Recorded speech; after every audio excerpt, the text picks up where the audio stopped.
Hello, bro. Kia ora. Welcome, man. Hello. Really appreciate you doing this, bro. No, thank you for having me. Of course, man. Of course. Introduce yourself to the people, bro. Introduce yourself. Kia ora. My name's Matiu Kereama. I'm a Cancer, I guess. I'm probably around about 23. I can't, it's like, it changes Around every year. about? Around about. Cool. Sid and I met doing the same degree, classical performance, Bachelor of Music at the University of Auckland. We met somewhere through our journey. I ended up wrapping up in 2020 with a honours, with my last 2 years kind of specialising in direction, stage direction, and mainly looking towards opera direction. So that's kind of about me. And then like when I left uni a few years ago, that's kind of when my work sort of headed towards, has been that sort of theatre direction, stage direction, opera direction kind of world. That's something I really want to get into with you, bro. Like, Yeah. when I came into uni, I was a bit younger than you. And whenever we hung out, it would be like, oh, yeah, sweet, Matt's the bro. Yeah. Like, whenever we hung out with him, it would be a chill time. And then it's not until after you graduated, you came back and did a bit of coachings with us on, monologue stuff and acting stuff.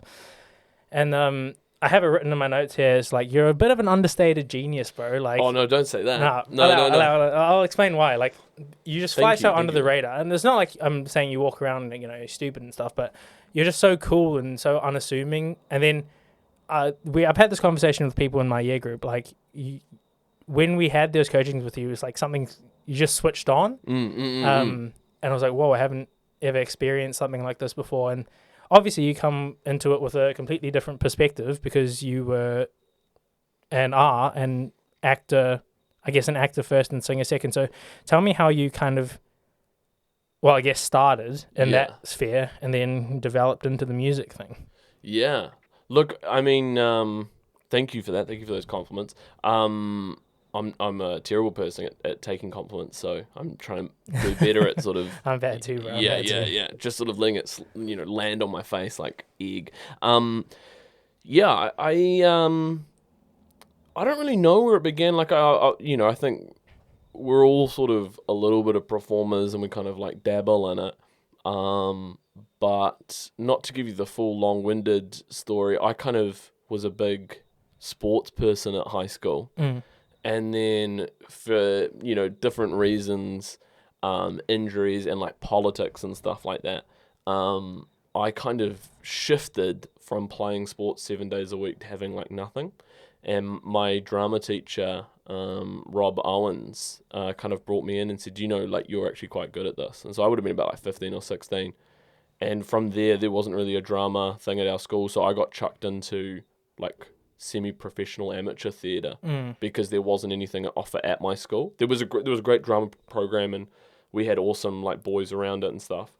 But yeah, so I kind of jumped straight from like being a 15-year-old into like the basement theatre and hanging outside and hanging with those people and doing like the Auckland Theatre Company, like Young and Hungry, and the Here and Now, I think they're called Here and Now, but they were like next big thing when I was doing it for a bit. So yeah, I was always kind of an actor, and I kind of did singing as well at the same time. I was at high school. I was how do I say the story without incriminating myself? I got given a detention in one of my classes. Gotcha. Have you heard this story before? Maybe. Yeah, I got given a detention, and on my thing it was written that I was being a barrier to my peers' learning. The classic. Yeah, and because I was singing in class, and my teacher gave me a detention. Detentions for my school were usually on a Wednesday afternoon in Mr. Keeling's room, but I got given a weird detention on like a Tuesday lunchtime in a room I'd never been to in my school. And so I went there, and there was this lady with like this like little orange bit in her hair and a big piano, and she like sat me down and like played out these notes to like test my range. Yeah. And she said, you're gonna keep coming to these lessons every Tuesday, and we're gonna sing through some stuff. And like I always thought it was a punishment. Yeah. I was like, oh gosh, they've got me. And then, dude, fast forward 8 years, I came out with a freaking opera degree. So so I was just always kind of doing it. But yeah, because there wasn't a lot of theatre happening at my school, I jumped into the kind of like underground theatres of Auckland theatre scene and stuff like that, and the youth programs, and so yeah. But I mean, again, to comment on the whole like putting a different hat on, that's always been a fun thing, because I think I was at first year uni, and I got asked to go back and like teach drama at my school. Yeah, which kind of again doesn't show my level. It probably shows the like bar of my school, that they're like some dude that's I done don't it, reckon, bro. Like, I just think it's like easy, not easy access, but like they know you. Like, it's always nice to have like an old boy coming back. Like, it was the same thing with Lockie at St. Kent's. I would assume, like, it's not like the level of music at St. Kent's was low. Of course, Rosny, like with drama, is a different story, as it is with every school. But you know, definitely not what it definitely was not what it was before Lockie came in. But I think it's just like, you know, they would love to have. They love all high schools love lineage. Yes, shit, bro. yes. Like, you know what I mean? And especially with Rosmini being an all boys Catholic school, you know, there was a way to like talk to those boys. Is it an old school, Rosmini? It's not. Yeah, it is old. Yeah. It is old. Old Bishop Pompelia sort of set it up Gotcha. back in the day. Like the Rosminian priests came way out, right. You know, and it was like it was numerous different things, but yeah, I mean another, again, a huge reason of why my singing took off was because I was, you know, at a Catholic all boys school and was like the single singer. Yeah. And so like I had like freaking experience under my belt of being put forward for like every mass, like for every Sunday, and then for like anything that needed to go out, or any national anthem for like a rugby game, which we had a lot of. Yeah. I was like this 16-year-old kid who was like good enough to sing in front of people, so they pushed me forward. Good on you, bro. So yeah, that was a kind of so like I had that kind of. So is that how you got into the like when you say singing, like I try and differentiate like regular singing. Like when people say singing, they usually mean like pop music or like jazz or that kind of thing, and then classical is it's kind of separate sphere for a lot of people, I think. Yes. So did you just go straight into because I know you said you did mass and stuff, and that comes with its own type of music. So does that kind of roll on? Look, let's not jump into the old Catholic style of music, because it's pretty. it pulls. There's a whole lineage there that it pulls from different stuff, and so the old Catholic music isn't great. But in saying that, I jumped straight into opera, full stop. So that was Christine Hallett. And so, like, I went from, like, you know, sort of, you know, again, like, I sang and stuff as a kid. And, you know, I liked Elvis, apparently, as a little one. And, you know, my nana would always sit me next to her in church and stuff like that. So I was, like, you know, I had that sort of choral understanding of, like, singing in a group of people. But, yeah, I jumped straight in. I remember, like, one of the first songs that I learnt with Mrs. Hallett was...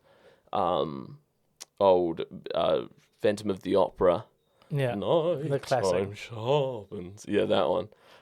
Who knows how well I sang it, but like she was always kind of leaning me towards it. So Ombre My Fool I sang like really early on, and then, you know, with the classic sort of system of those grades. You know, right, you did grades? Yeah, we all never did that. Oh, dude, I think like Calvin has a Calvin's one of the doctoral students now, but has a huge thing about like the voice gets pushed too quick. But anyway, I mean, like, you know, who knows how bad I was singing Non Più Andrai as like a 17-year-old.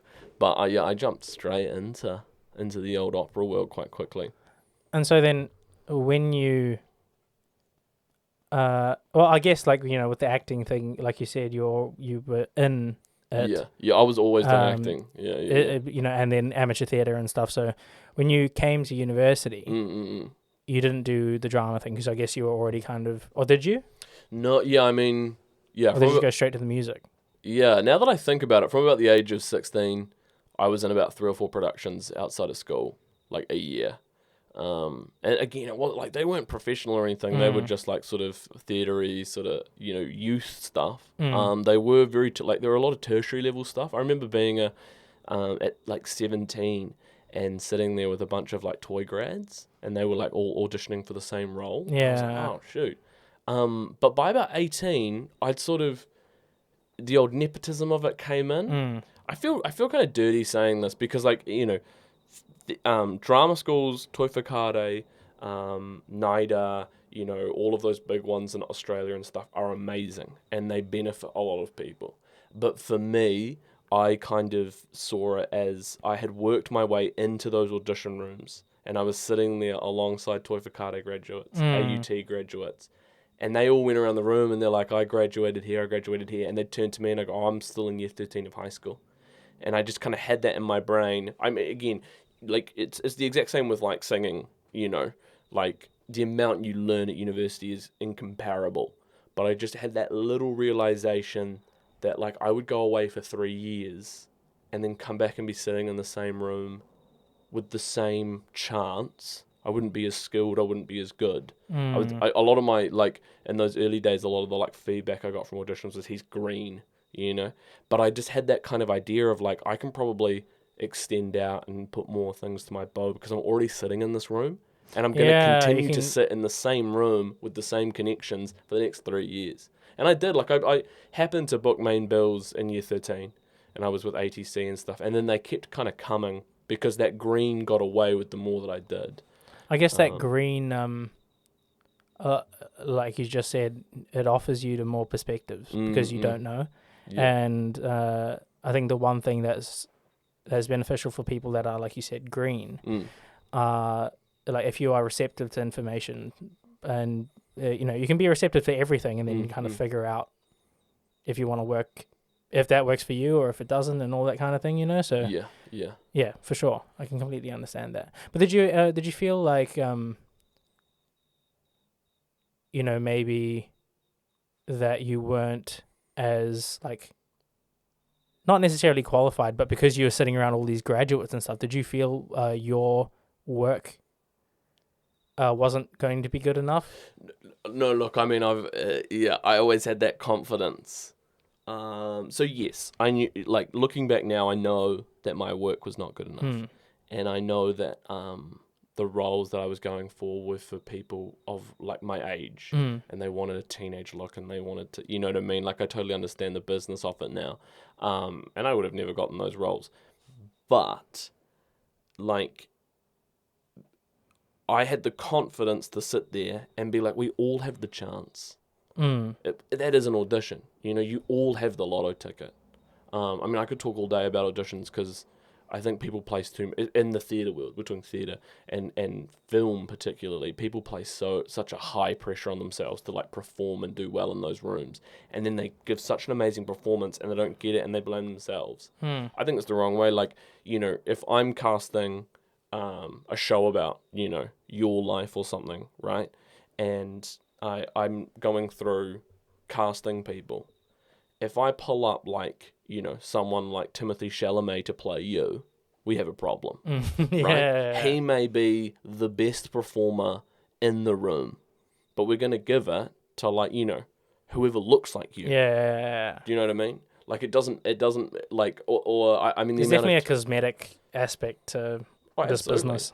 And I've been in, audition rooms where I can tell the story. There was, I've got two kind of stories that sum it up. One was we were auditioning for a young, this was the brief, a young, like, in her 20s, like, boisterous, like, Filipino girl. She came from a Filipino family, I think.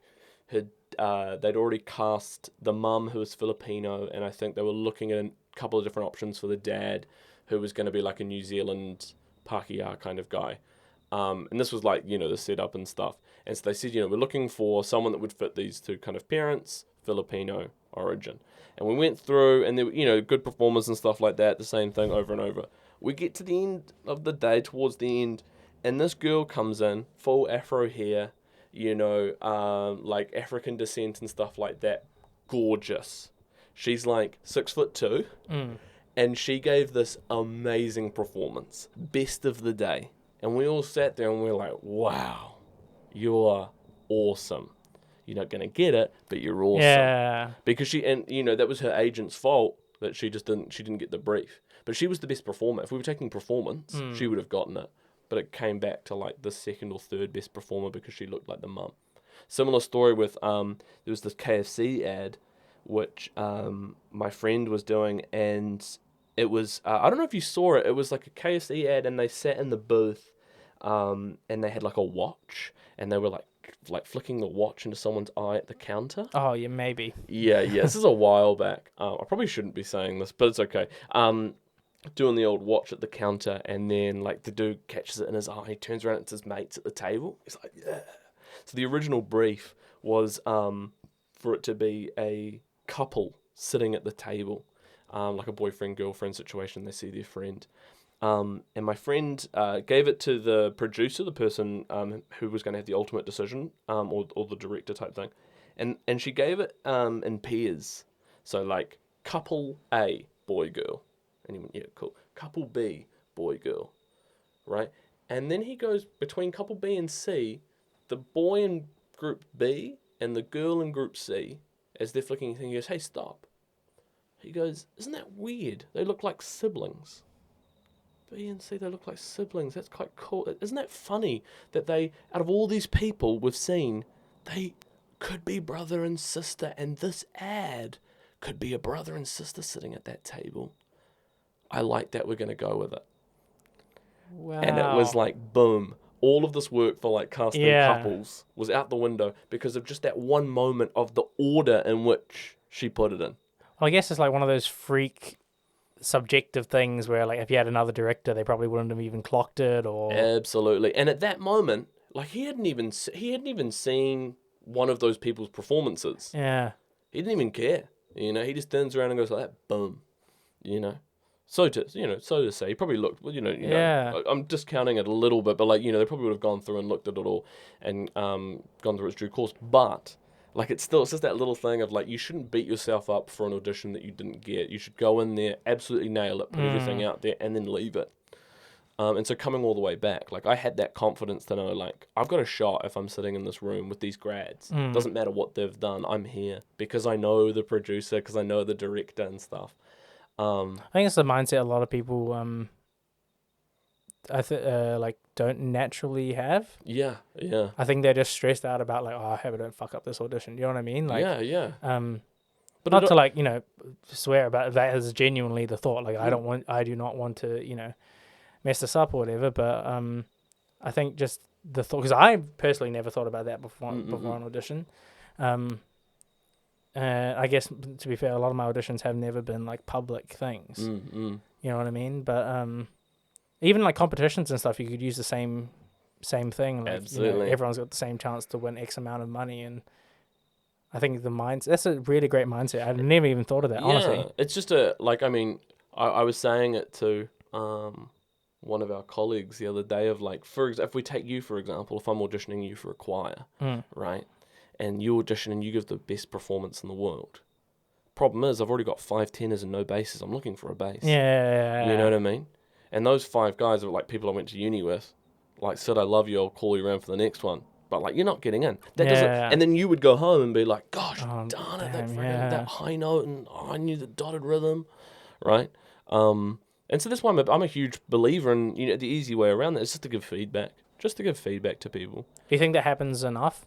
In the like drama world, I guess. In theatre, it's getting so much better. Yeah. And in film, it is changing. I've had friends that have just written and produced their own show, and they made a really big point of giving feedback. They're all, majority of them are actors and stuff. They give a big deal of giving feedback. You give feedback to like the younger sort of like people that you audition more commonly, but more times than not, you don't hear anything back. I guess it's a time crunch thing, maybe. Yeah. I'm saying this, I have no idea. Honestly, it's a number of things. It's a business. Those ads, they're out to sort of, do their own thing. And I'm not saying that, they treat it any poorly or anything like that. But yeah, it just is that there is that side to auditioning where, yeah, it just doesn't. There's so many other factors. I mean, the judging thing is interesting as well. Because, I think we sometimes discount the human element of judging, where, like, if I'm judging a competition and I'm looking at the best soprano in the room, but she reminds me of my ex-girlfriend that just broke up with me to run away with a guy that kind of vaguely reminds me of that baritone sitting in the corner. Then like they're out. Yeah. You know what I mean? I'm being awful and mean, but like that's something that you would never consider. And then that soprano and that baritone go home, and they're like, man, again, my high notes, my dotted rhythm. I had the exact same like situation. I went to a competition, just had a bad run of it, and it was terrible. It was my first time ever of just having a really bad run at a competition.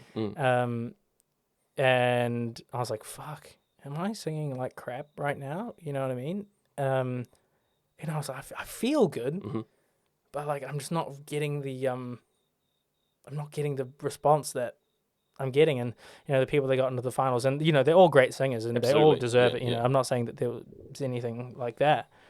But I was like, oh, you knew that there was a specific type of voice that this judge liked, and like you said, who knows if one day some tenor just pissed her off, and she was like, I don't like tenors anymore. Yeah, look, and I mean, a lot of the judging is fair. Sometimes you go in there and you balls it up. You're not getting anywhere. You know what I mean? Doesn't matter who you look like. God no. But yeah, and then again, like I can point to you right now. What's your favorite voice type? Like just off the top of your head, like what's your right now tenor, bro? Yeah, tenor, right? And do you like a Wagnerian tenor, or do you like that soft Pavarotti tenor? Oh, like lyric Wagnerian tenor is like epic. Yeah. So you're already gonna have a disposition. I'm a big fan of like the like lead sopranos. You know what I mean? Like I don't know if I I understand that. I'm like, oh. I wonder if it comes down to like an objectivity thing. Like if I know that in my, because I just listen to a lot of tenor music, right? Just naturally. Exactly. But I like, just because I like a tenor doesn't mean I can't like another voice. Like, so if you're like objective, I totally get what you mean, and I agree. Yeah. I feel like an objectivity to what you like is important, because then you're able to decipher whether or not you like this person for their voice type, 100%, or like for the actual like technical ability of their voice, you know what I mean, or like musicality and shit like that. Because if I really like tenors, for example, and there's like an average tenor but a really good soprano, 9 times out of 10 I'm probably not going to give it to the average tenor. No. You know what I mean? No, but and I'm not saying that in any way of like everyone has their biases, and these judges are for sure, I get you, super acclaimed and they understand it. But if you have two people like a soprano and a tenor who are like in an imaginary hypothetical vacuum are like skill level exact same, and I'm again not saying that like anything is rigged or like what I mean? But there's a whole there's like so many, there's like a million different factors. Like it could be like the rep you chose on the day. Yeah, you know what I mean? Like I was having this conversation with one of the teachers at opera school. He was like, bro, I love you, I love what you do, like, and you sing Britain really well, but you're not going to win competitions with Britain. Like it's just and some people might not be able to sing it as good as you, but there are plenty of people that are doing this thing, and it's not a kind of a spectacular thing you're singing. Like it's good, but you're not going to win competitions with it. And I just put me in perspective now of like, some people have competition rep that they do all the time and it works for them, you know what I mean? And because judges for the most part like it, and sometimes the judge won't. That's a weird thing, bro. Like I used to put so much stock in it, like even recently, and I've just tried to not. I think it's the competitive sports thing. It's fun to compete. But yeah, that's just the whole thing of, I think a lot of people come, like to sum it all up, of like people come out of it going, I should have done better. Yeah. Instead of sort of, it could be a million different things. I think people, as long as you did everything that you could and you felt good about it, like personally, don't worry about what anyone else is thinking. There's 100 different reasons. Oh, for sure. It doesn't come down to your skill, ability, or talent all the time.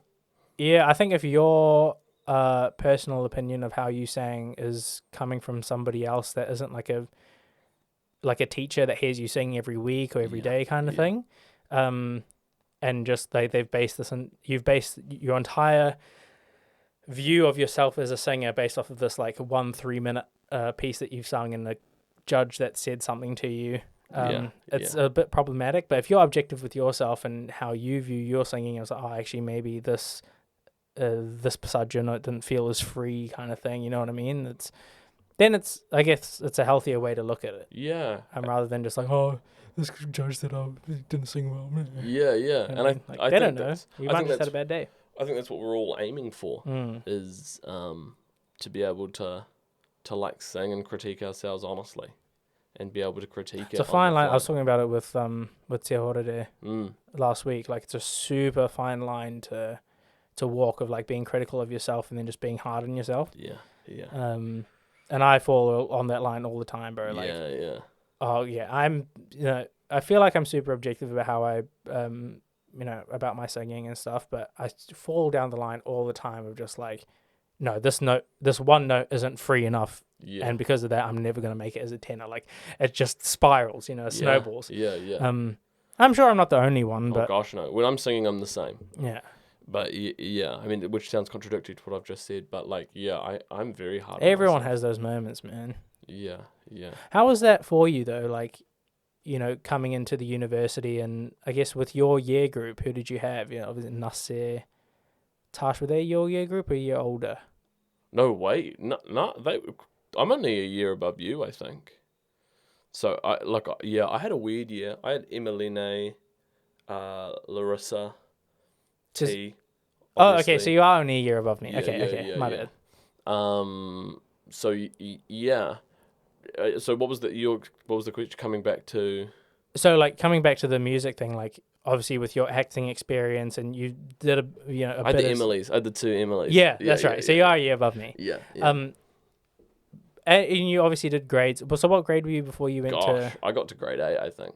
Wow. Yeah. Legit. Yeah. So you didn't feel at all like a fish out of water coming into the university vocal program. Did you do anything outside, like a conjoint or anything, or did you just go straight to whoa? Yeah. I was looking at doing engineering because I wanted to I wanted to be a sound engineer, an acoustic engineer, and work in theatres. I wanted to do law because I wanted to be a talent agent, and I had lessons with Tiori. I had this weird scholarship, which is the name has escaped me, but as a year 13, I went in and George Turner Wilson scholarship. Did you have that as well? Yeah. Yeah, awesome. So we did the same thing. Yeah. And it was right around that because I was like, cool. I'm like, lessons, it's fun and stuff like that. And I did that that England thing, the Shakespeare Globe, Centre New Zealand. Oh yeah. SGC and ZYSC, Young Shakespeare Company tour of the globe. And it was right around that time where I was like, I'm just going to do this. I'm going to dive into theatre. And it was opera that took my heart. But no, coming into uni, I felt very, very comfortable with where I was skill-wise. I felt comfortable in my knowledge. I've always been okay at theory. People would doubt that, but I was a very good... I came into the uni with like great theory and then just never studied. And so my grades just kept getting worse and worse because like it remained at the same level, which just so happened to be 50% in year 13 in third year. Yo, these good degrees, bro. Yeah. Where I was acing it in high school, it was like 50% at third year, and that's all I needed. So I was okay at theory. Like not gonna lie. I did find the hardest thing I found with the voice class was like it was cliquey. A lot of the people that had gone in there were, had youth choir and had done all those big choirs and stuff like that, and had gone through the school system and choirs and stuff. So, but and then on the other side of the coin, because there was so few of us, like I think we started maybe with, I'm gonna hazard a guess at like 11 to 13, maybe even like 10 or 11 people, which I remember Tiori being like, that's a big voice class, a big intake for first years. Now it's something like 14 or something. I can't remember. Oh, voice class is so many people, dude. Yeah, but we were like, they're growing every year, so we were on the edge of it. And I don't know who graduated from my year. Like I think only there was a bit of a cutoff. There's quite a few people on my time that sort of it's a sink or swim business. Especially at the university. Yeah. Like feels bad, but yeah, I don't know. It's such a weird one, and I think we're both on like the different side of the coin. You know what I mean? For Yeah. different reasons, of Yeah. course. Yeah. But yeah, I can. It's a struggle. So I know people, and I have conversations with people that for lack of a better term, like didn't thrive Yeah. in the voice department. They're smart musicians and great at theory or whatever. But amazing people, amazing singers. yeah, So many of them are amazing singers. It takes nothing away, but it just wasn't. it just wasn't for them. Yeah, for whatever reason. the cookie just crumbles that way, unfortunately. Yeah. And like I'm super lucky that it just worked out for Same me. here. Same here. I walk through uni like I'll do like a back cut or something, and it'll bring back a memory of like me walking through there just in panic and like stress of being like, and I walk through it now just being like, how the hell did I get through those papers? But yeah, coming back to it, so like that was the cool side of voice classes, because there were so few of us. We knew we were going to be friends. Yeah. And so like the ice breaking never happened. It was just like, oh yeah, we'll be good, because by second year we're going to be like living in each other's pockets and stuff like that. So yeah, so no, me, Nick McQueen and stuff like that, beautiful tenor, we sort of stuck together, and then all of the like the older class and stuff like that. It was a smaller voice class than it was now, and they all grabbed us. I remember like on our first day we went down to it's the bar's gone now, but it was like a bar down in Britomart. And we had beers there on the first day. That was the tradition of like voice class and stuff like that. And that's where I met Ben Kubiak for the first time. And I was sitting there going, oh my gosh, I'm at university, I'm at the bar already. It's so exciting. And then Samson and Nase. Did you know people? Nah, I didn't know anyone. Yeah, but I knew it was, orientation where you got to meet people. Yeah. I knew no one, and like a lot of the first years did know people, obviously. I was through the choirs and stuff. I was like that too. Dilworth, St. Ken's, everyone knew everyone. And then Samson, Nase, who else was there? Ipu would have been there. This is all stretching before for me. This is all before me. Like Edward would have been there, and we all went in and went to this like Chinese food court, and they just paid for everything. I was, that was like that whole family of like, come in. This is another like group. I won't say clique, because like the voice class is a clique in itself, but like this is another group of people that if you need to talk to and stuff like that, and then you've got like the wider group and stuff. So they really took me in, and I tried so hard in my third year to frickin' do that for the first years and stuff, because that's what was given to me, and I think we did get to it with the third years, but then in honours, like where I really wanted, because I had cash come in and I wanted to like splash it out, like all of the COVID stuff kicked in, and then again this year. So but yeah, so I will come back. I will come back and splash for like a random first year at some point. Honestly, man, like I'm it's just so sad what's happened with the last year, first years, and the year before that, and all that stuff. Like they've missed out on so much. And I was talking last week about the performance opportunities, which is one aspect of it, but like uni life, bro, yeah, like going out and then like waking up the next day and having rehearsal, like that is learnt stuff that you like you have to learn as a performer. Oh, absolutely. And my little brother's experiencing it now. He's doing law. But I think added to him is like he saw me do it and so knew what to expect. And like he's missing out on a lot of stuff. Like he missed out on the law ball and all those like big things and stuff, which I look back on and still now I don't really appreciate until like that's it a gets perspective taken. thing, bro. When you're it's like I like to use the thing of like an ant, like an ant only knows the world of an ant, like it can't comprehend a human. Yes. You know what I mean? It's the same thing with like, I'm not comparing a first year to an ant or anything, but it's the same kind of thing. Like when you're in that undergrad, and I was the exact same, the law ball was such a cool like thing, like the, SOMSA ball or whatever. Yeah. Like such a cool thing to go to. And then, you go out of that and you'll like have other shit to do, like go to work and have bills to pay or whatever. And you're like, oh, that shit doesn't matter. I don't know why you go to that. Yeah. But then you have to think, like, actually, when I was that age, it meant so much to me. So Oh, dude, I remember going to the toga party. I never went to that, town bro. hall, man, I don't think you missed out on anything. It was Yeah. it was a weird time. You're pointing out people that you like saw on the street in orientation week, being like, "Hey, Rich, Henry, what's up?"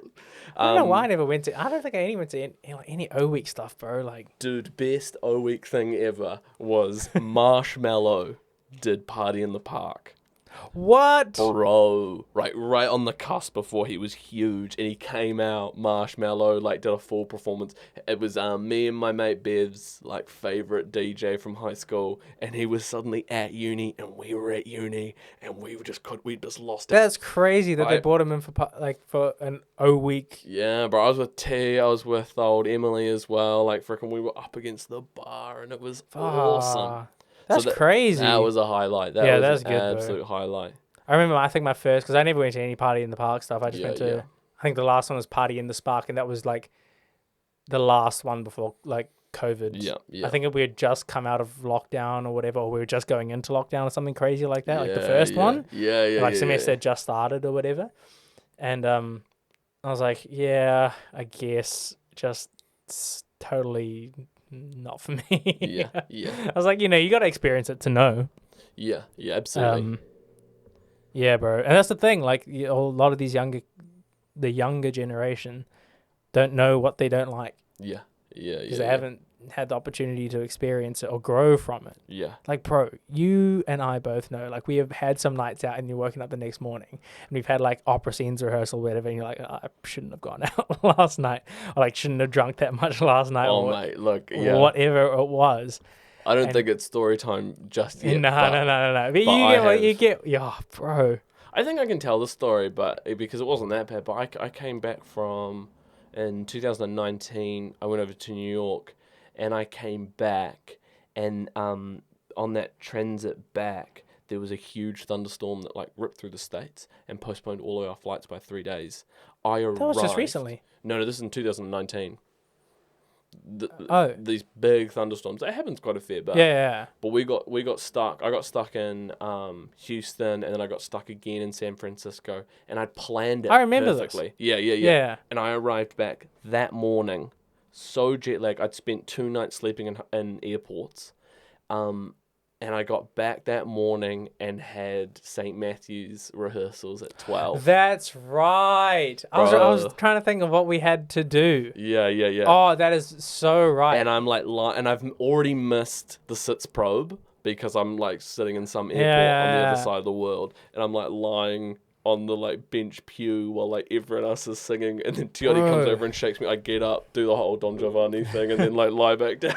So, like, that's Leo, bro. That's another thing, I guess, maybe I'll learn when I'm a bit older. Yeah. Just traveling and then going and doing the gig and... Oh, look, bro, and, coming back to that lesson I learned, I did it. Yeah. I did it. There you go. And got reps under your belt, bro. Coming back to that whole thing of, like, I was very hard on myself. I thought I was, crap and tired and, all of this stuff. But Tiotti came back and he said, no, that was good. It wasn't the best you've ever done, but it was good. And I learned that lesson of, like, you can sing through everything. The fact that... I don't want to make this a whole come to University of Auckland. No, you're good.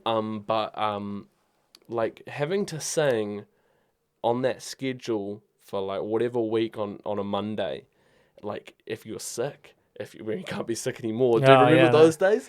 Bro, remember those days? Remember when somebody would cough and then you wouldn't look at them weird? Oh, dude. Do you remember those days where you had a cold and you still went into work? Bro.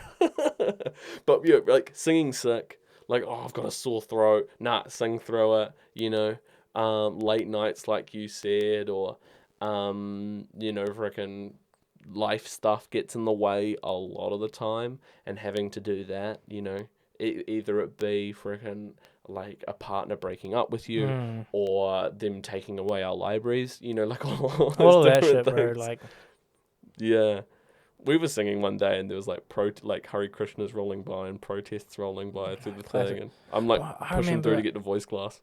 Yeah, dude. Like, that's all part of it. Yeah, like, yeah. And you look back and you're like, oh, and especially now when you realize so many people have missed out on that opportunity, and I hope it changes this year. Like, who knows what's going to happen, but And on the again on the flip side, we could easily be the ant as well, and the pressure and having to record yourself and having to perform in a room and going through that reason of why. I don't think you should discount that as well, though. Oh god, no, it helps you so much on audition stuff. You're going overseas and all that stuff. It's just all part of it. Yeah, my biggest thing was I started to question why I sing. Because I went through a weird phase of I'm singing for the audience type thing, but having to actually sit there in a room with no one, you're recording it for one other person, or if you're lucky, you're recording it for 2 other people. It's why am I singing? Why am I singing so loud into a garage? Yeah. And a question I was fortunate that I got through it, and I was like, oh no, I'm singing for myself. I'm singing because I need this and because I enjoy it, because it's a challenge. And that's cool, man. But I think that there was a few people in our course that were like, what the hell? Yeah. So yeah, I learned. That's a cool realization to make, and I guess also super cool that you would be able to ask yourself those questions during that time. You know what I mean? Oh yeah, look, I mean, I'm making it sound easy, but I went through moments where I would go into lessons with Teodi and just hadn't recorded anything. Oh god, yeah, absolutely. Just refusing, and I would just sit there and just be like, can I just I just can't, I just don't know what's going on. Yeah. Well, I guess that's so fair. Yeah. It was such a crazy time, especially for everyone doing the music thing. And I don't know, man. I fucking hated recording, bro. Genuinely, I was so this hard. is, just take after take, and then my voice would get tired, and I'd be like, "Why am I singing like crap?" But it was my 30th take, and and then I was just like, and it got to the point where coaching sessions was just like, "Are you feeling okay?" It's like, "Yes." Yeah. Cool. End of Zoom call. Yeah. Whatever, and Teodi tried his best with the Zoom lessons, but when somebody teaches you so kinesthetically, you lose a lot. And I'm not saying they were bad or anything. I definitely learned a lot. Absolutely, yeah. But I also realized that I'd taken a lot more responsibility with my own practice. Yeah. And that's the thing that got me through this last one, bro. Mm-mm. And it was the same thing. I guess I didn't make it as explicit in my mind, but I was just like, I need to practice. This is the only thing that makes me feel. I didn't want to record. Recording made me super upset. Totally understand. But I was just like, I just need to just do the reps, and I just want to sing through some music, play through some music, even if it's crap. I just want to do it. Yeah. But recording, no chance. Bro, I understand you more than you realize in the sense of that 30 recordings. Yeah, bro. Because if we're saying that we're the same of how hard we are and we tread that line. If you make a mistake in the first verse, I'm clicking restart. Yeah. Oh yeah, absolutely. Oh, made that mistake again, restart. Made that mistake again, restart. I didn't like that take. Sing it again. And I come from that sporting background where it's just freaking train your ass off. And so I was happy to sing until my voice died. And it, especially in those exams, I was doing freaking 4 or 5 takes of full arias just back to back. Yeah. And then jumping into the next It's one. not healthy at all, bro. And singing stuff I bought me a cat, my cat pleased me. And then having to go through, if you know that song, he buys every animal. And then it just all kind of just gets muddled up in your head the longer you sing it. Oh, dude. I would freaking mess around something halfway through and just go. Yeah, bro.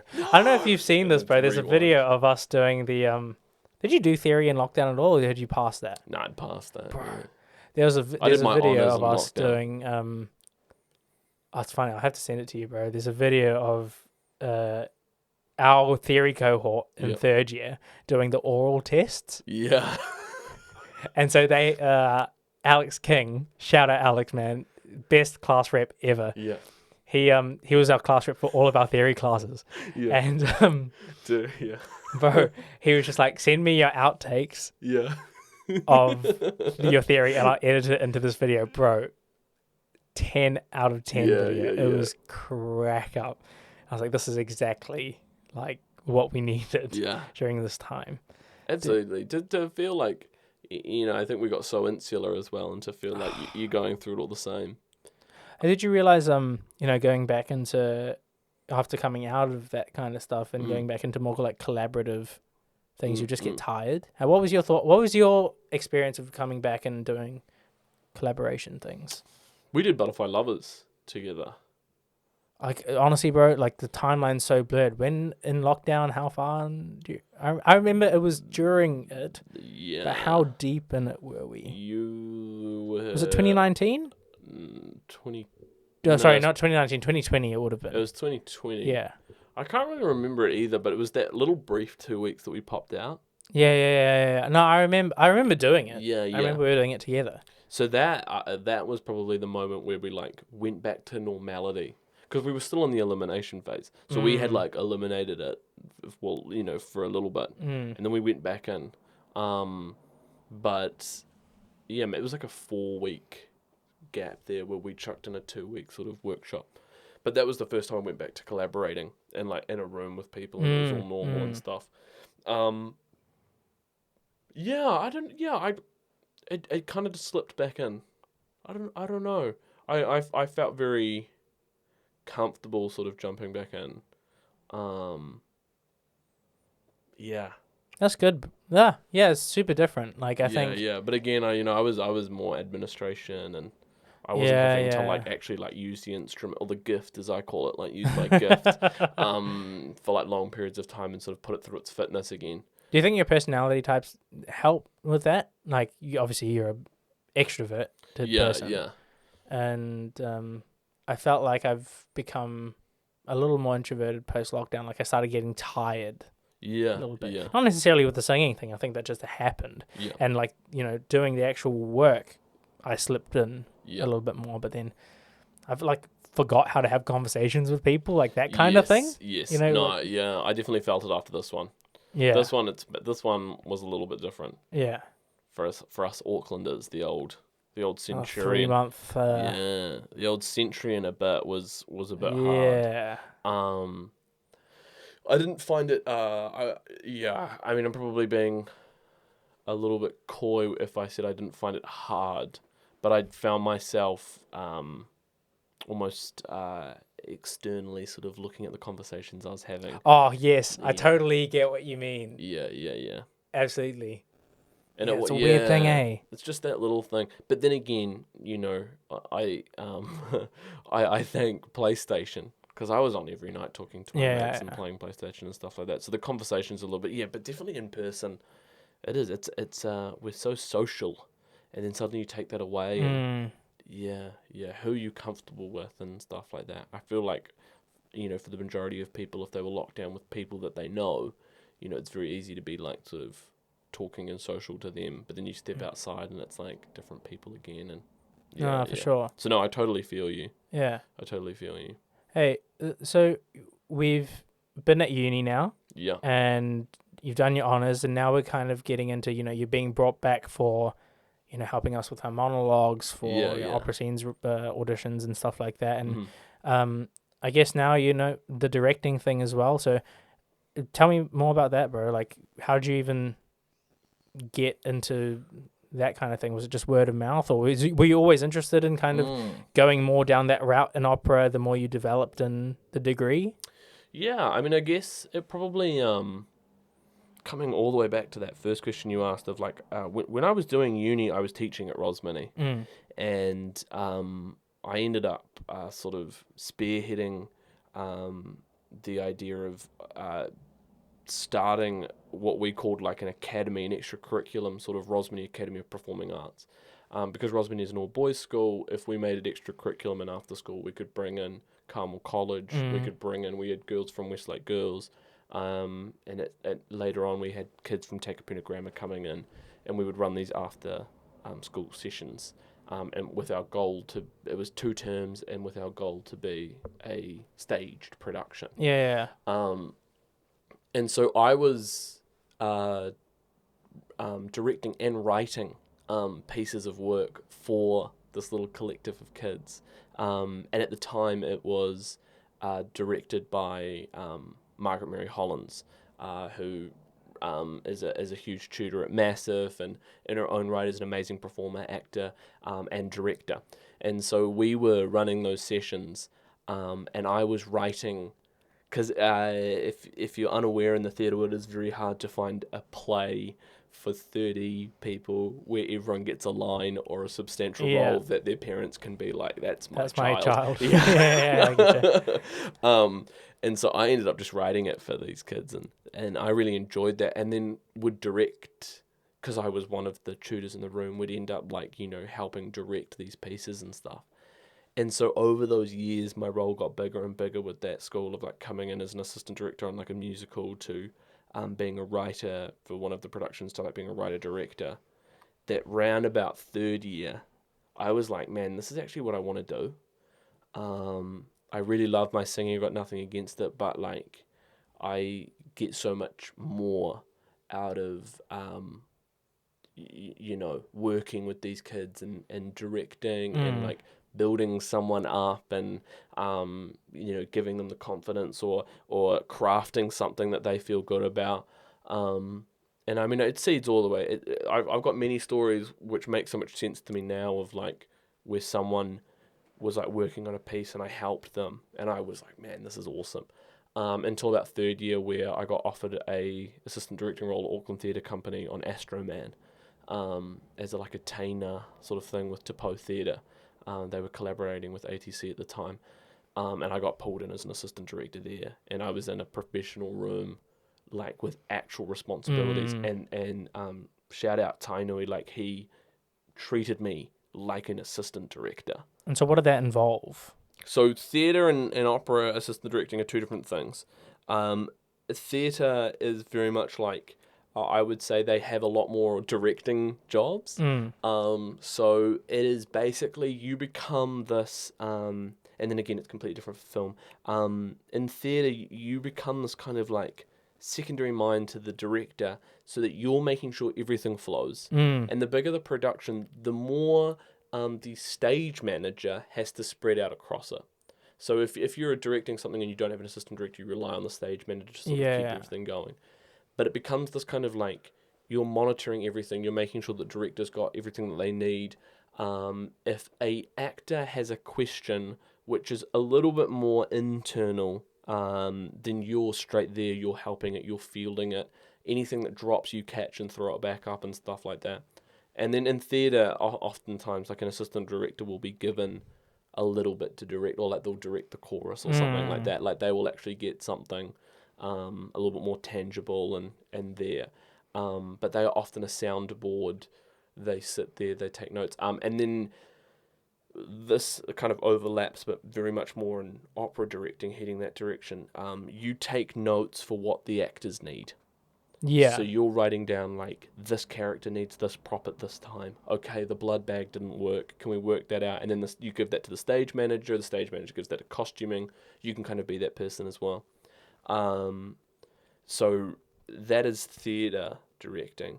Hopefully I explained that well. But opera directing is a little bit more of a trade, and it sits alongside. It's very much the director gives the image, the artisticness, the everything, the objectives and all of that stuff, and you annotate everything theatrical. So in my experience, you sit there with a score because as a singer how much you've got on your mind. Stuff in the acting slips because you're going to be on stage for 3 hours, and so I jot down. Don Giovanni enters stage left. He comes down, he picks up the sword. With intent, he points it at the commendatore, type thing. He points it at chest high, and then I map out the, fight directions and stuff. Meanwhile, the stage manager is going, sword needs to be on stage left and downstage. So then what is the director? Director's literally sitting there going through it at pace, going... Oh, gotcha. Yeah, hold the sword here. Okay, we don't want it at head height. We need you to hold it here. And when you look at him and say that line, I need the anger to, sort of push through the ground. So you're just kind of stenographering down pretty much. Yeah. I Don get you. Giovanni stands tall at stage left and things. So then, and I'm going to call him out, Oliver Sewell. Oliver had a cool moment in when I was assistant directing in Don Giovanni, where we had gone at a bat out of hell, dude. We staged a whole opera in 2 weeks. Sarah Brody was the director. She did an amazing job, and which is unheard of, dude. 2 weeks we were fully running it. Crazy. And so there was a moment where Oliver had like, we'd gone too far ahead, like we'd gone blitzed a day, and so they chucked on his R at the end, and then we didn't touch it for like another couple of weeks, and he came back and he goes, I just can't remember the thing, and I had my whole book there. Oh, I love it. And I said, you come down here, you grab the gun. He goes, oh, of course, it's this one. Yep, cool, great. And we mapped it through, and I walked through with him. You learn all the dances and stuff like that. You know, I guess you kind of saw it as well. Like, there's so much intrinsicness, intrinsicity? Let's go with it. Intrinsicity. Let's go with it, bro. You got an honours degree. Thank you. My honours degree says there's intrinsicies in the dance. And so you kind of learn that and you go through it and stuff. But it's the bigger the production, the more people, the more stuff slips through. Yeah. And so in opera, it becomes very much almost like a stage manager for the performers and for the the objectives and the intentions and stuff like that. So it's an administration job, and it's awesome. You also in many cases as well, I should say, like an assistant director looks after the chorus and kind of goes through all of the chorus stuff. If the production travels, the assistant director takes the helm and goes through it again. So it's very chorus heavy. Also, like another thing which is point to point with each director is sometimes the assistant director will stay and watch every show, and so the director will like leave or whatever. Comes down. I mean, everything. Directing is a very personal job, and so some directors do it differently to other directors, and find so it's something that's held with a lot of care, and like community ones or collaborative directors require a lot more of you to sort of input into like give stuff in. Other directors are very much, this is my idea, that's what we're rolling with. And you just come in and make sure that everyone's on that page. You're making sure that, like, so every now and then you'll see a singer, specifically in opera, who's like on the wrong side of the stage. Yeah. In rehearsals and stuff like that. So like I would jump up and just go, hey dude, come in on the other side of the stage. Remember, this is the sword bit. Do you feel like you had, your chance with Wellington Opera to assistant direct? Did you direct anything, or were you just kind of like Sarah's right arm, pretty much like extension of what Sarah was doing? I was very much Sarah. I was very Sarah. much Sarah's right arm, because she had a very clear view for it, and she had thought it out for a long period of time prior to that. I mean, I wouldn't. I feel okay in saying that there were definite bits which were mine, and just little fleeting moments and stuff like that of like people walking through windows, and or there were cool moments there where I was with that performer. So Sarah had said, we need you to fill this space and do this or whatever, and then that performer would come to me and go, I don't know what that is, and we would nut it out together, and so I saw my fingerprints on that, and so you do, there were 2 scenes in like Astroman which were just mine, and it's just like this weird little moment. You can take ownership of the thing. Tainui gave me the scene, and he said, it's these, the sister is coming in, and like the younger brother, who's the main character, was like out and about, and the sister's like hightailing it out down the road or whatever, like picture like to like the dairy or something. And it was the arcade, and she's like running in there, and she's like, mum's got you, mum's, then you're in trouble, da da da da. And so I got given the scene, and I had this idea, because of where we were rehearsing in a different room, to like, they had this picnic table for a previous show, and I had them chasing each other around the picnic table. I was like, it'd be real cool if like they're trying to grab each other to like kind of put this embodied thing over like what she wants to do to him in the scene. And they ran around this tiny little picnic table, and so I showed it to the director, and he goes, cool, sweet, lock it in. And I was like, yeah, awesome. Yeah, nice. And then he goes, hey, like a couple of days later, he goes, I'm going to extend on what you've done. and they ran the whole stage. Because obviously you're not going to like chuck a random picnic table on. So they ran the whole stage doing my same choreography on like the whole, running up ramps and running over the things and stuff like that. And it's just this cool like moment of being like, you know, and he would point, he was like, you know, that's your thing. Like, you know, you did that, and I'm here obviously seeing the full production, you know, and that's how we're going to do it. We're going to take away the picnic table and we'll do it around the whole stage. So that was I always loved that. I didn't love that scene because it was mine. Like, it wasn't my favorite scene, but it would come out and it was like, oh yeah, that was one of those moments where I was like, yeah, have a little bit of ownership. But it's also cool, like, you had that collaborative experience with a director that was ready to appreciate other ideas. And I'm sure that doesn't happen often. No, it doesn't happen. But yeah, it does. I mean, you know, it's. I'm very fortunate to have been in a lot of collaborative spaces. And look, it is. You know, that's kind of the role of the assistant. I mean, I feel comfortable doing that because I have directed, you know, but like my own shows, and I had directed stuff in the past, you know. But it's just being at that table. It's being at that table which is the main point of it, you know. I think like what I love, and I didn't clock this until, you know, as I've gotten a little bit older and, you know, starting to do more productions and more like semi-professional, early young professional kind of gigs, where and especially after this whole lockdown business, you know, we start to look at creative avenues a lot differently. Like, what else can we do? Like, obviously we did the recordings and things. That's the only way we could do our recitals, etc. Yeah. But we start looking at, okay, how do I evolve what I do? Like, how do I create when I don't have this thing in my back pocket anymore? Yeah. And I think the thing that I appreciate about you so much, especially coming to uni, doing the monologues, and now that you're directing opera, assistant directing opera, is that you bring in a whole new face to it. Like, not only are you an actor, I guess, first and foremost, you might say. Yeah. Probably started life as an actor, yeah. Yeah. And then, you know, obviously you are a musician too, and a singer. And so you kind of bring in this young, fresh face, but also coming from a different avenue of like not looking at it through the music maybe first. And I think that's like, I'm totally for change now. Not saying that we need to scrap the entire thing and bring more, but things need to evolve. And I would like to ask you this. Yeah. What do you think needs to change?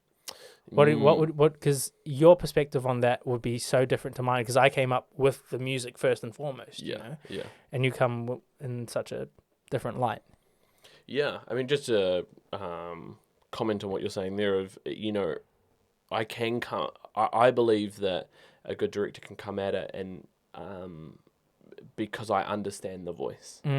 So I can tell you at what moment, you know, you can step away from worrying about it because it's there. Yeah. You know what I mean? And then also to like pump the brakes on those bits that like you need to concentrate and work out, because I'm not going to make you do handstands while you're trying to do like, you know, whatever. Top, what are you at? Top C's? Yeah. Like, I'm not going to freaking throw you under the bus for that. And those bits need to be pure. But my change. Look, I can see a lot of stuff. I think the easiest answer for tonight is we got time, bro. Like, yeah, it's a big question. It's a big question. All I'll say is, in light of everything, there has been a lot of filming of opera. And the film medium is an interesting one because it gets in your grill. And a thing that I notice and is a pet peeve is when you start to film opera and you start to do close-ups, because we want to see your face because everyone, you know, so many gorgeous people doing opera at the moment. Their eyes lie. Yeah. Their eyes are like in this moment of beautiful singing about a tree or the loss of a loved one, and quickly conductor, cool, and now I'm back to this moment with our conductor. I'm back to here because I love conductor, you know what I mean? And I think that it's this, you can't get away from the conductor. You need that. But it's kind of throwing this thing of like, how do you act now that the camera's right in front of your face while you're doing all these big singing stuff? It's a huge evolutionary shift, especially if you've been doing this for X amount of, like, you've been doing this for a decade in the professional space. Yeah. If you've been doing this for 10 years at a big stage, Yeah. You have all this experience as a university student, high school student behind you, so you've learnt that way. Yeah. And now you've been asked to act, and you feel, there are great actors in opera, for sure. Yeah, 100%. But now when you have a camera in front of your face, like you said, I guess it completely changes. If you're a good actor and you're a good singer, you are a professional opera singer. Like, you know what I mean? That's for real. I for a long time didn't believe that there were good performers out there, but there are, and I've worked with them. But I mean, the easy answer is like, you've got two answers. You either need to place your intention as a performer and as that character of why you need to look at the conductor, why you need to look at that space. It shouldn't be like a twitch or something, you know what I mean? Because then you're lying, you're saying that this intention is the thing, and then that's the thing. So then I'm here, and I can't look at you because I'm so angry, so I look at the conductor now for these notes, and I come back at you because I know the next bit and because the conductor will follow me. Or, you do what is done in many theatrical productions, and that you cast your audience. And so the fourth wall is there, but, you cast your audience, and you can cast the conductor then. What do you mean by that? Yeah, it's a kind of a hard thing. Let's take, for example, what was the monologue that you did? You did Julius Caesar. Julius Caesar. Friends, Romans, Countrymen. Friends, Romans, Countrymen, right? So, monologue. You stood there and looked at the audience. I think we may have talked about it. In that situation, you're not going to stare off into the like blank space at the back of the hall and recite your lines, right? Pretending that there's a crowd that you're talking to, like a professional. So you cast the audience as the people that killed Caesar. And you go through and you cast Brutus, and you cast, this person here, it might be Caesar or whatever. And so that's what you cast your audience as. In soliloquies, which is this beautiful, beautiful thing in Shakespeare, the soliloquy is a moment for your actor to be alone and to say their truth. And it's like an internal monologue said aloud. And that's the funnest to cast your audience, because then the audience become the section, in my eyes, I could be wrong, I'm always up for change, the sections of your brain which you're talking to. So like this side of the audience, or this one person, is my fear and my anger, and I don't like looking at them, but I keep coming back. And then you cut and you go through, or even simpler, even if you just want to cast a person as a word, but soft, what light through yonder window breaks. It is the east. You know what I mean? Yeah. And you kind of like jump through. And so then that person's always the east. And so now, like, anytime you refer to the east, you come back to thing of when the sun comes up, and the east knows what the sun is. It's this beautiful conversation with the audience. It breaks the fourth wall, and not everyone needs that. But it's I guess it's a context thing, right? Well, it's going back to what you said about the conductor. Yeah. There are times even without the camera, you are going to need to look at the conductor. Absolutely. And when there's no cameras, it can take away from the performance from the audience and the actor, I guess. Yeah. And so just having, I've never, honestly, bro, I've never even considered that as a thing in a production setting. Yeah. You do it when you do a recital thing or like competition. 100%. You know what I mean? Oh, and it's context. It's context. Yeah. But I think, I guess with the conductor, at moments when you have to. Yeah. I think there's a shift, at least in my brain. I don't know, I can't speak for anyone else, but I'm just like, okay, cool. Hard music thing coming up, and out of character, and music thing now, and then back into character. You know what I mean? So it's you can do that by just saying like just takes that prep of going like, this frickin' phrase, I need my eyes on the conductor. Okay, so then what's my intention for the other person I'm singing to, or for this moment, to like look at the conductor, or to look in this if we're in a room or something, to like, the conductor is this like crack in the wall. So why am I looking at this crack in the wall type thing? Yeah. As soon as you lock that in and you make it a part of your action, then you can look at the conductor and you can worry about it, So yeah, it's easier said than done, but it's something that I have noticed a lot in these operas that we watched when the Metropolitan Opera and stuff like started to give out free operas. And I watched this, the French Opera House do, gosh, it must have been Don Giovanni because I must have been prepping for it. But I think it was a Mozart anyway. But it was this like person, it was this guy, a tenor, it was great voice, lying sprawled out on the ground. And he was like singing his big thing, and he was in pain and agony. And then his eye, just out of nowhere, he goes from like looking up to the gods, just like dropping his eye line, but not moving anything to like stare at the conductor to go back. But when you're sitting 25 meters, like, no one notices it. But it's just that little, it's just that little thing, which then will enhance everything, And I tell you right now, dude, like I've seen performers do it.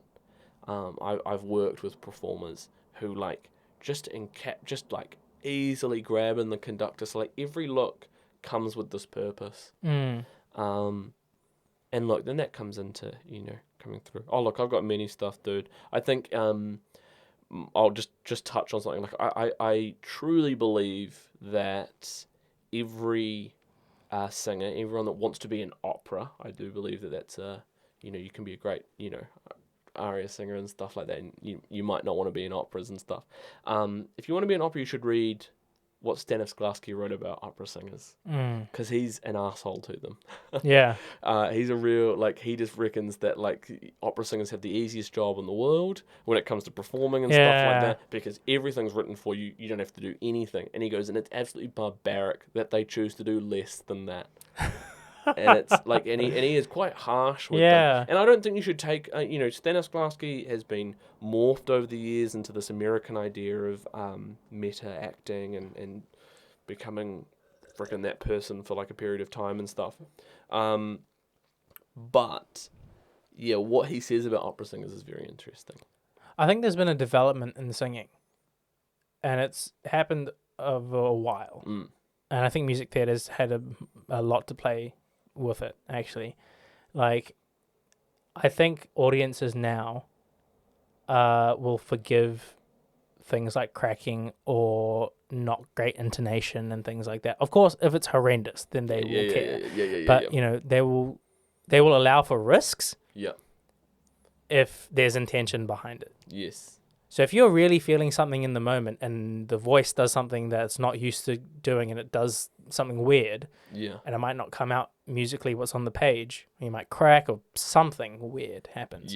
Audiences will forgive you because they're moved by it came from inside. You know what I mean? That kind of thing. Like, do you feel the same? Absolutely. Yeah. And I also think that at least myself, I'm talking about singers that could handle that change. And I think you need to be incredibly aware. I think in any person, if you want to be in a rehearsal room, you have to really turn on like your human meter and like your emotion meter and like feel how people are feeling and stuff, and you need to be quite connected with everyone, because I wouldn't throw that complex idea or what Stanislavski said about these people, opera singers, onto a singer that was not prepared for that or wasn't worried. You have to be able to read that. You have to be a person that really cares for others. It's a real caring thing. It's collaboration, caring. I think there was a moment when I was in just while you're saying this is so important. I think like knowing how people work as well, and it's all based on the context of how they've learnt music or learnt performing.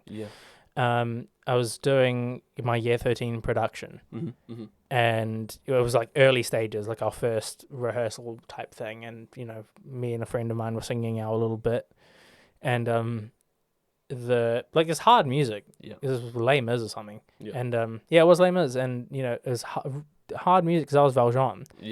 And I'd always been taught like get it in the voice first, Mhm. and then you can take risks after. Mhm. But the director was based in drama and music theater. He was like, no, we need you to act now. Yeah. And it was such a mind shock to me. And my friend who, just he was, it was so overwhelming for him. He just burst into tears. Yeah. Yeah. And then, we had a chat to our teacher. I was like, what are we doing wrong? Like, I felt like I was singing great. Yeah. The acting can come, once it's sitting there. He was like, yeah, absolutely. Like, this is hard music for both of you. And a lot of the time it's sitting a lot older than what you're singing it now. Yeah. And I think like having empathy for how I don't know, like it's such a weird thing, when you bring somebody that's not part of the sphere of singers going into actors, it changes things a little bit. I don't know if you've experienced that with opera singers. They're like maybe in the earlier stages of rehearsal, they're just maybe not into it as much. They're just trying to get it into the voice, and then once it is more comfortable, they start to take more risks. No, absolutely. I mean, yeah, there are hang-ups. Yeah, Some good, some bad. Some specific to some people and some very general. But yeah, just coming back to what you're saying of that empathy in that room is so important. And yeah, just being able to work out where people are, and that's a shame that you guys were placed under that pressure and weren't able to, because it sounds as well that director was placing a lot of pressure on you to do what they not what they wanted, but get out of them what they saw was correct, and you guys couldn't for whatever reason. I know, like there are some people in there that just like thrived in that environment, and they were like music theater people, and then they came into kind of like doing choirs and stuff after. So they were always like actors first and singers second kind of thing. If that even is a thing, I think it is for me. Yeah. Of course, super different for everyone. But I like to get things in the voice first, and then once it's more comfortable, I like to take risks with colours and action and things like that. But also a lot of the time, action makes things easier. Yeah. And if you just go with it, because you're not worried about the singing, it just happens. Yes. Yeah. And that's, you're looking for that freedom. Oh, bro. You're looking for that freedom. My first time in opera school, I was just like, Jackie, shout out Jackie. Yeah. I love you to bits. Bro. But Who's that, Jackie? Jackie Coates? Yeah. Oh, I love it at absolute bits, man. Jackie and Catalina, just love you guys. Yeah. She's when I'm just on that note, like, I feel like referencing a lot of. I'm trying not to. Yeah. But like, Jacqueline Coates is a huge influence of mine. And Sarah bro, Brody she's just the best, man. Yeah. And my first, I was like trying to speed learn this aria, and she gave me like the scene was I had to put things on a mannequin. Yeah. And on different lines of what I was singing. So I had to put the apron on her, and the bracelet had to go this place to get the whatever it was, and I had to put it on there at these specific lines. And I was like stressed out because I thought I was going to forget my words. Yeah. And I had to remember to put all these things on the mannequin, and I was like, what the heck? But when it got to the dress rehearsal thing and the actual performance, because I was doing all of these extra things, I just didn't even care about if the high note came out or not. Yeah. And did the singing just happen? And then when you're in that situation, it all goes by in a blur. Yeah. You don't really care at the time. No. And then if people like it, they like it. If they don't, they don't. It is what it is. But yeah, it's just crazy how it just kind of flowed. Absolutely. And I've had some shockers. I think we all have. Yeah. But no, it's quite cool how things change like that. If you put a lot of pressure on yourself, and then action in a way releases that, just you always do this after you do singing, or bro, that's so interesting, man. We don't have to go into it too much, but there are a lot of developments I think that can be made, and to be honest, I think our generation are the ones to do it. Like, I think there are a lot of young people now coming into this, and we talked about it last week, rightfully so, because we've closed everything in this country in regards to the arts. And they're more focused on their proper job conjoints, which is totally fair enough. Oh, I'm because all for it. yeah, bro. I'm all the best advice I ever got for jumping into the industry is don't do it. Oh, bro, you hear it all the time, man. Like, But if you can do something else, then do it. This is my thing. I will say this right now, right here. If you were listening to this and you're like, oh, I want to be an actor or I want to be a singer, right?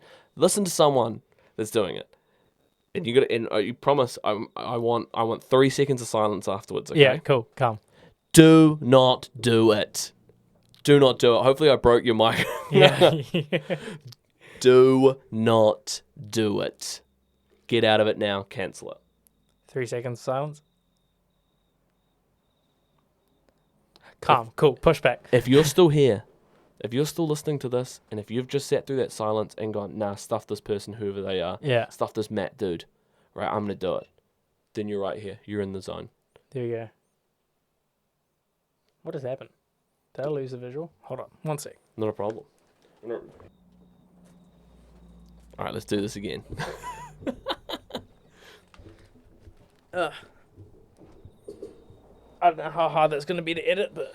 We're going to jump back into it. I've got advice for you. Cool. If you're listening to this right now, and you're thinking, I want to be an actor, or I want to be a singer, for the first time you're listening to this, first and foremost, what are you doing? Second, if you're listening to this and you're like, I want to be a performer, do not do it. Don't do it and turn off this podcast.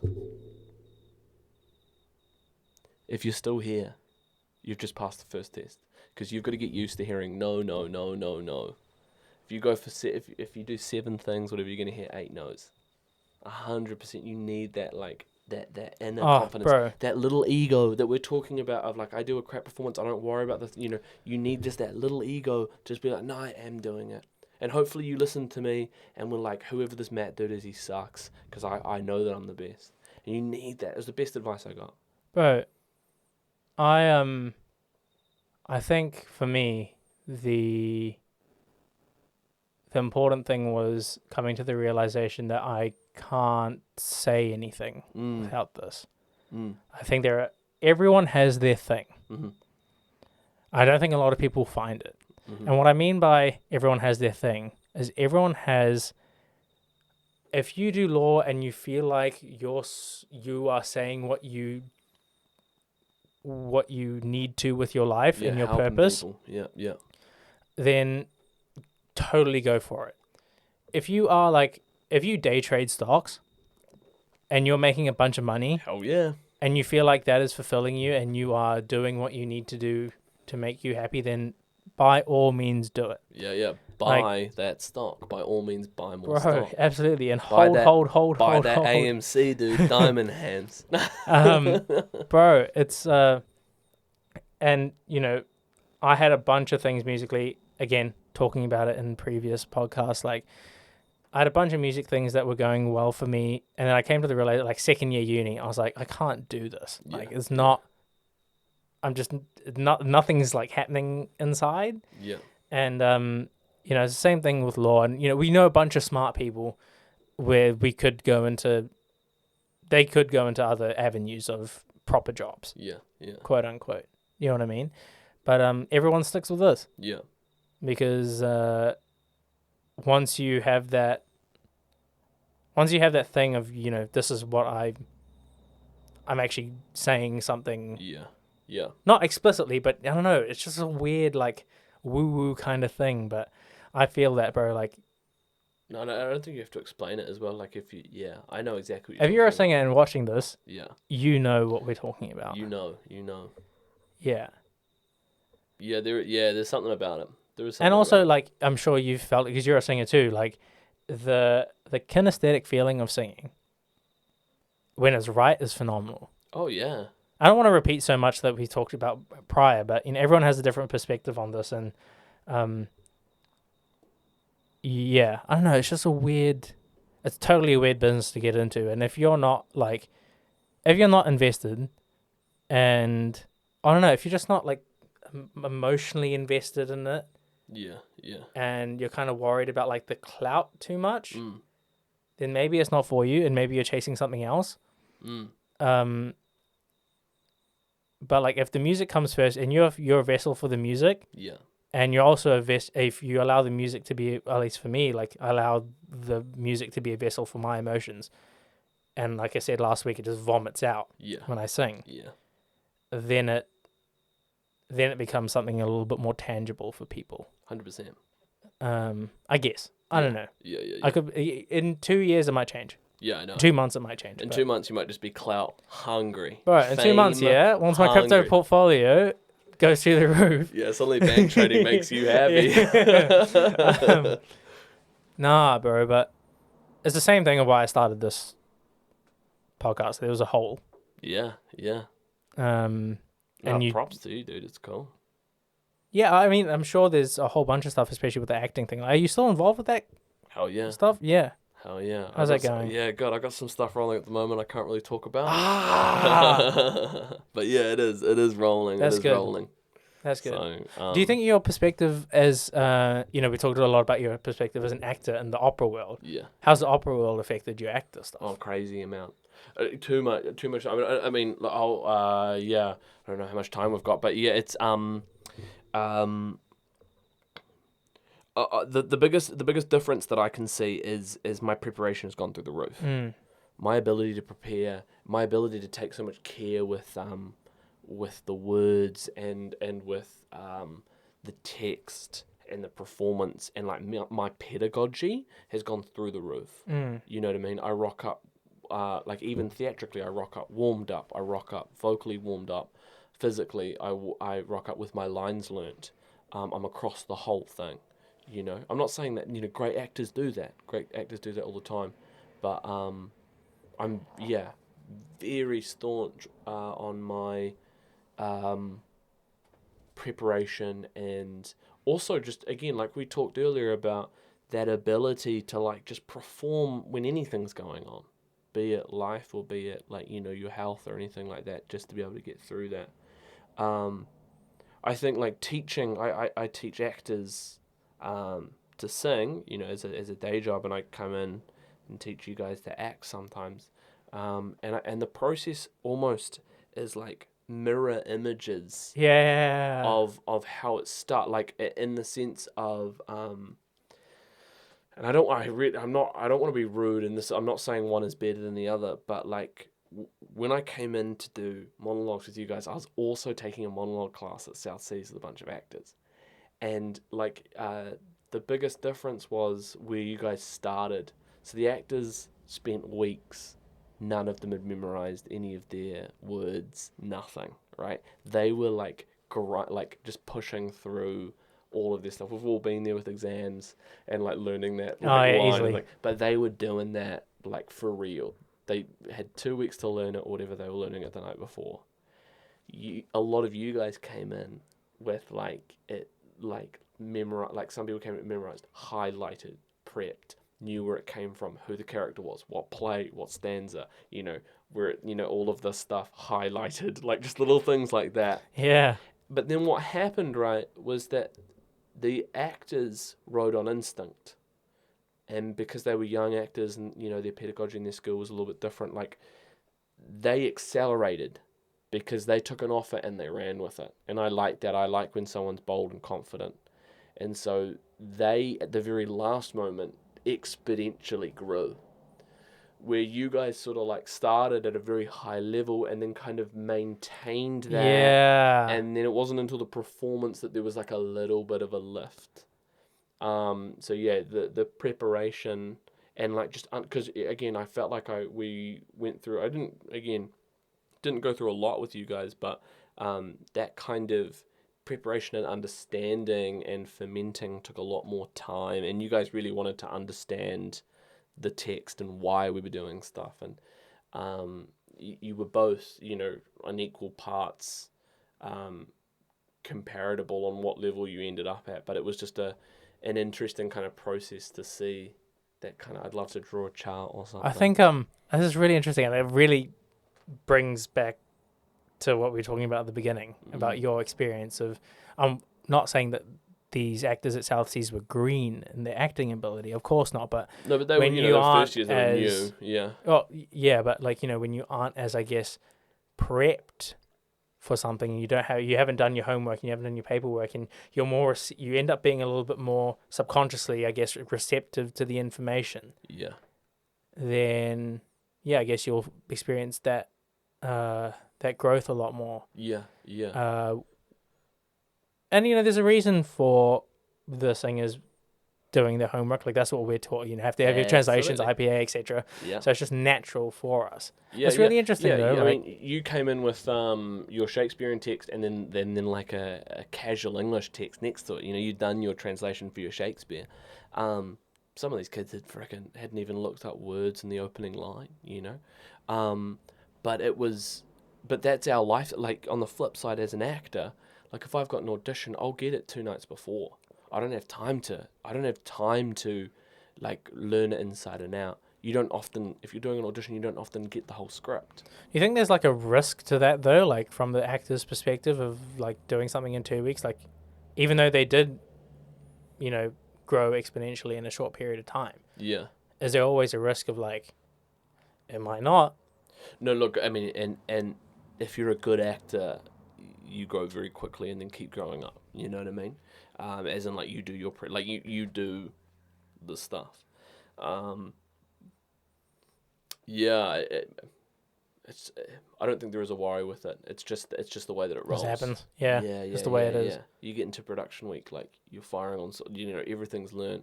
But I mean, I think it's fair to say a lot of the professional theatre rehearsal rooms I've been in, like people are still kind of like we were talking off mic and stuff, like we're used to the cuts. We're used to like getting a new monologue. We're used to like cutting a monologue out and then quickly trying to work out where you are in the whole piece and stuff. So we work on the fly a little bit, a little bit different. But opera singers learn a role for life. If you're fit to be Susanna, you'll start learning it at the university.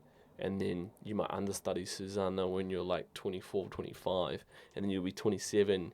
You'll get a chance to sing her at like an amateur, like semi-pro level, and then you're 30 or whatever, you're singing it for the first time, and then you'll sing it till like you don't look like a Susanna anymore. It might be different in the actor's sphere because, of course, like vocal fach might not be and probably is not a thing for actors. Like I'm a certain type of tenor that is different to another type of tenor. Like that is just like a physical thing that I cannot change. Yeah. But one thing that was said at this last opera school that I was at, I can't remember who said it. Like I can hear different voices saying the exact same thing. Yeah. But somebody said, for the role, if you're ever struggling with repertoire when you're older and like what to sing, what voice type are you, what fach, like all this stuff, like am I light lyric, am I heavy, am I whatever. Yeah. Find the role that feels like one that you can sing. Yeah. And two, if you feel like that role means something to you, then that's probably the type of music that you're going to be singing. Yes. And I've completely butchered that explanation, but the way that the person explained it, it was just like touch a thing. Like obviously, I'd just come into when you're a young singer, you always question about where you are at because it's changing constantly. You know this. Absolutely. You know what I mean? And there's a bunch of music that you have to sing. Don't really care about it, but you do it because you have to make a recital, and you're given a piece for a test piece for a competition or whatever it is. And I don't know, that changed the perspective on. I think a lot of people put so much pressure on the fach system of like I'm this type of rep and this type of tenor or this type of baritone, and I'm only going to be singing this. Which is good in a way, like it's healthy. Yes. Because you don't want to be singing stuff that's too big for you. Yeah. And you want to be able to take risks to sing stuff that's challenge yourself as well. Yeah. But I know, just do you have that in the acting world? Oh, like God, no. God, no. That's the biggest thing that I tell my young actors, which blows their mind, is that like if you're an opera singer, you're prepped for a role for a young age, and then you play that role. But like, are there some people that they feel a character so much that they'll just go around and do the character, or doesn't work like that? Because Nah. I mean, like I'm sure. Sure. Yeah. But we call that typecasting. If you go around and play a soldier the whole time, like, you're a bad actor. Yeah. You know what I mean? Yeah, like, obviously Shakespearean actors are their own kind of like niche. Yeah. And if you're a Shakespearean actor, you can make a career out of doing it. You can make a career out of, being a child's performer and stuff like that. Well, like, what's a role in an? Let's just what's a Shakespeare role? Yeah, Macbeth. Okay, let's go Macbeth. Like, Yeah. if you have a really good Macbeth, Yeah. can that guy just? Is it common for that guy to just go around and just be Macbeth for his life? No. And no, not a thing. No. Whoa. And if they do, they're a bad actor. Yeah. So they can only do I one get you. thing. I get Do you. you know what I mean? Like, so there's a very famous actor, and I can't remember his name. I can see his face. And I saw him play Othello at the Globe. Mm. I went around the corner to Stratford-upon-Avon, and he was in a poster for Hamlet. And then I went inside the theatre, and there's a big picture of him playing Macbeth. And so he was a Shakespearean actor, because he's good at playing those leads. Yeah. But he's, again, of African descent, big dude. And he's playing all of these roles. You know what I mean? But then vice versa. I mean, what's old Gandalf's name? Ian McKellen. Ian McKellen is a Shakespearean actor. Look at all the roles he's played. Yeah. I get Like, you. that's a good actor. Old X-Men, help me out with the Patrick Stewart. yeah, Patrick Stewart and the other dude, with the helmet. That's Magneto. Yeah. Is that who you mean? No. In the new ones, in the first class ones. Oh, I haven't seen it. Bro. Okay, yeah. Yeah. But, I get what like, you mean, though. both of them are huge actors. So yeah, if you go around the world playing the same character, that's called like being on a show, like being on a sitcom or something, playing the dude from Star Trek or Captain Kirk or something, or you know what I mean, or being in the thing. But actors pride themselves on the ability to switch around. If you get typecast, it's kind of a dangerous thing. Yeah. On the flip side, like, my favorite actors are people that get typecast and nail it, like frickin' Tommy Lee Jones. What do you? I don't know if this happens in like stage production and stuff, but you see it in film all the time. Like, people like, I don't know, Michael Cera is a perfect example. Like, he only plays Michael Cera-esque characters. Yeah. What do you like? Is he then a good actor, or is he just lucks out that people cast him as or is he just really good at playing a Michael Cera type character? Yeah, no, he's a good actor, but that's the similar thing of he will never play the same character twice. And of course, yeah. do you know totally? what I mean? Yeah. So yeah, he's yeah. playing, he's I typecast, getcha. he's playing a caricature, like, sort of idea of himself. Yeah. That won't be how he is. He's still putting on a character, and he gets cast in kind of similar Of roles. course, yeah, no, But totally. he won't play the same like character around guy the in world. Superbad. Every time Yeah, they- yeah. Absolutely. You see them, like, so actors kind of, you can see how they are typecast by the world in the ads that they do. Yeah.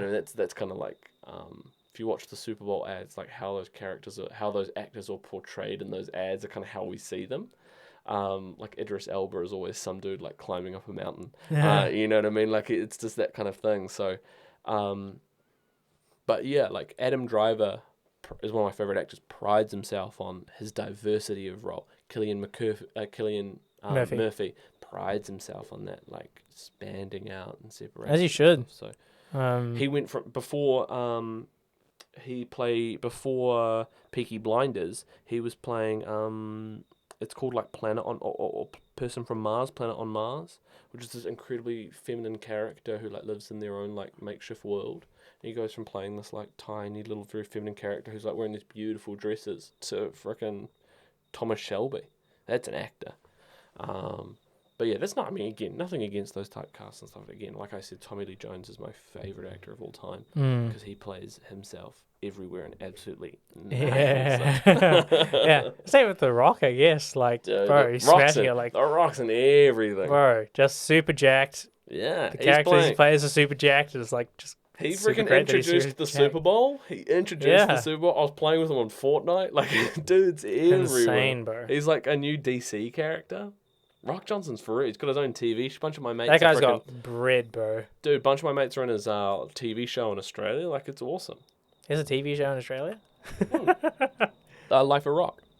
I I'm telling you, I've never heard of it. Goes through his life story. It's an interesting. I like it. I've seen the ad of it. Yeah, of course. Young Rock. Yeah. Young Rock. Nuts, bro. Young Rock? Young Sheldon. Who knows? Look, bro, we've been going for a while. Yeah. If you want to wrap it up? Yeah, Cool. Look, yeah. Bro, it's hard, man. This podcast thing, like, it's such a weird one because when we come in and have a chat, I was talking about this again, podcast ago, and whenever you bring someone on that you are mates with, whenever you like say, let's go to the pub and have a beer and chat shit, it's one thing. Yeah. But then when you bring someone on the pod, it's a completely different thing because you like have this forced conversation with me, which I will now record on visual and audio mediums. Yeah, so I really appreciate you doing this. Do you want to say anything? Plug anything, bro? Nah. What would you say to the first years coming in this year? Good luck. Hey, good luck. Yeah, bro. No, I mean, I probably should plug. I'm directing an opera down in Dunedin. Fingers crossed. It's called The Silence. It is a collaborative process spearheaded by a group which came out of NZ Opera 624. The likes of Tessa Romano, Tiari Rakana, a bunch of people. I should probably list them all, like Christy, Rosa Elliott, Leon Reynolds, and a bunch of other collaboratives. So it's going to be a very cool process. But yeah, I also do thank you for having me on. Thank you for, of course, man. I remember you talking about this a very long time ago, and giving me a Facebook call to have a chat about it. So I'm really excited that it's happening and it's real and it's tangible. Yeah, it's good. Hopefully, this massive is learning process. But hopefully it's going well for you, and you're feeling good about it and stuff like that. Yeah, I mean, like the business model's phenomenal, man. Yeah, like I've realized that all my friends, I've realized how important it is in this business, at least, to bring in as many perspectives as you can. Yeah. And I've also realized that if you have something that you don't necessarily agree with, you can just not take it. Yeah. But somebody's truth is their truth, and you have to, and sometimes they just want to bring it out. Yeah. And everything's important. Mm.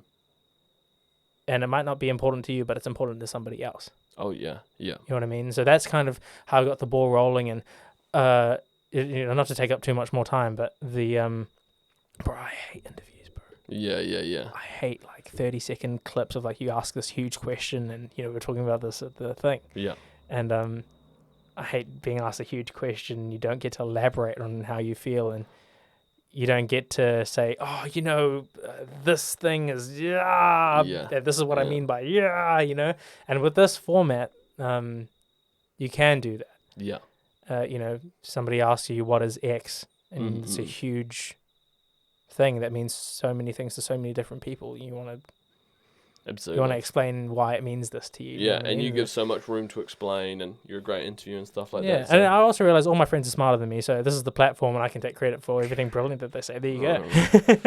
Yeah, wow. But we'll wrap it up there. Thank you so much, guys, for listening. Thanks for all the support, team. Matt. Thank you. Appreciate you, brother. Thanks, bro. Right there.